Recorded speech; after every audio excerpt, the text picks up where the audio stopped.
નમસ્કાર દર્શક મિત્રો, આપ જોઈ રહ્યા છો મુંબઈ તરંગ ન્યૂઝ. હું છું એન્કર અર્પિતા પટેલ. હવે જોઈએ અગત્યના સમાચાર. 29 માર્ચના રોજ યુનિવર્સિટીના અલગ અલગ ભવનના 14 જેટલા પ્રોફેસરોના પ્રોબેશન પૂર્ણ થતા હોવાથી તેમને વધુ 4 મહિના લંબાવવા નિર્ણય કર્યો છે.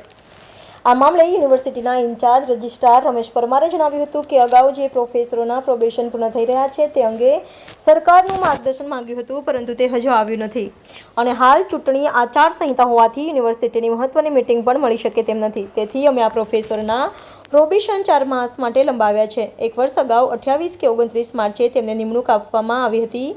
પ્રોબેશન પીરિયડ 2 વર્ષ સુધી લંબાવી શકાય તેવી યુનિવર્સિટી પાસે સત્તા છે, કારણ કે યુનિવર્સિટીની કોઈ નવી નિમણૂક નથી કરી રહ્યું. જે પ્રોફેસરોને પ્રોબેશન પૂર્ણ થઈ રહ્યા છે તેમને લંબાવી રહ્યું છે. રિપોર્ટર રોનક ચરણદાસ, મુંબઈ તરંગ ન્યૂઝ, રાજકોટ.